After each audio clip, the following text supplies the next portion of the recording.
Yes, my name is Alex Pecoraro, and I focus my paper on design thinking. So, reason why I focus my paper on design thinking, I feel like it's made its way into a bunch of different conversations, speaking engagements, and papers over the past decade, especially in UX. It was first made famous by the likes of IDEO and Apple Steve Jobs, and it could be argued that it kind of helped pave the way for the strides UX, industrial, human factors, and graphic design have made over the past couple years. But like many concepts in a growing and new field, I wanted to explore whether it was just some fluffy concept that was being used as a buzzword or whether it brought any ROI back to businesses. In my presentation, we'll look at why design thinking is relevant now in the field, what's the value of design led thinking as it relates back to a company's strategy, what are the costs of design thinking in strategy, and really what are the differences, if any, between its counterpart UX design. So, what is design thinking? I want to start off by saying there's no one definition for design thinking. There are many different definitions because organizations can do it a different way. It's a concept, a methodology, a non tangible idea that can be shaped by the organization based off their needs and goals. However, it could be argued that design thinking really originated with IDEO's founding father, David Kelly, who founded the Stanford Design Center back in 2006.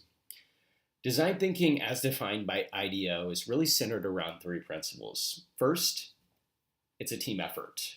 It says that problems need to be looked at through the lens of many eyes across the entire organization from many different departments. Each different perspective helps other members of the team see things that they would not have ordinarily seen. Second, problems and solutions need to be looked at through the lens of the customer. Design teams need to visit the place of their customers to find out what they actually do, view them, speak to them. And really, the last principle is all about tangibility. Design teams should build prototypes and mock-ups. They need to try them out with real customers, learn from that feedback and those reactions, and really iterate on all their products. IDEO broke this even further into 5 steps. First, understand or get to know your users. Second, observe your users. Watch them interact with your products or services. Third, visualize how those new ideas and concepts will be used by people. Fourth, evaluate or prototype with real people and iterate on those. And then finally, implement them. So how did design thinking come about?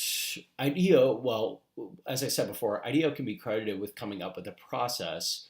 However, it didn't really become famous as a methodology until Apple's and Steve Jobs.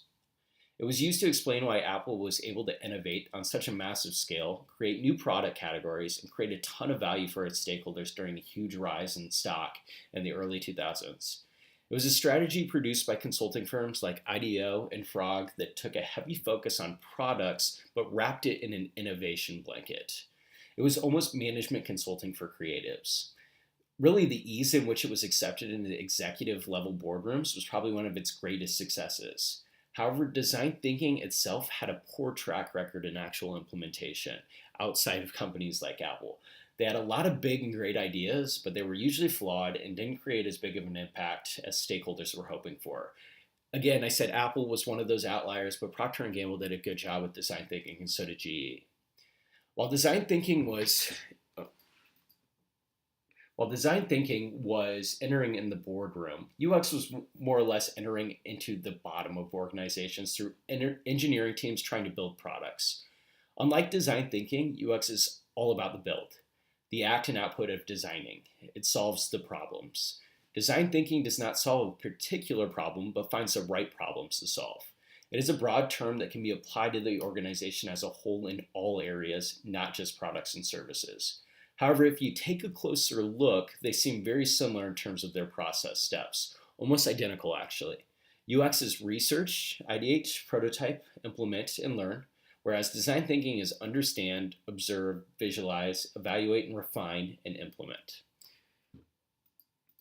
So what are the costs of a strategy centered around design thinking? Well, the big one is failure in implementation. For any innovation, risk is failure and implementation, which could result in loss of profit. Loss of profit has a multitude of effects, but really it could be anything from closures to layoffs. Not only that, but it's just hard to replicate the same strategy twice. Design thinking finds the right problems to solve And once that problem is solved, that initial recipe doesn't work for different products or services. It's not a catch-all for everything. So what's the value? It creates innovation, which brings together the consumer who's requesting the experiential, the new, and the company who's feeding the consumer that appetite in a new, user-friendly, and innovative way. Statistically, companies that use design thinking have produced more innovative goods and marketing strategies in tandem with those goods. Not only that, but design thinking gives the company a better understanding of its users. It makes sense of data by creating insights which lead to new possibility. It builds better team alignment as cross-functional team members come together to align on problems and solutions, creating stronger group collaboration. It also creates more meaningful experimentation, and it helps engage staff and users who become more confident in their own product offerings. So, in conclusion, it's my recommendation that every company implement some sort of design thinking into their overall business strategy. While there are cons, I think value far outweighs them. I wanted to leave you guys with a quote by Malcolm Forbes: "Failure is success if we learn from it." Design thinking is just that. It's failure, iteration, with the potential for success. Without innovation from companies like Apple, who took design risks, the world today would be quite different. All right, thanks so much, guys.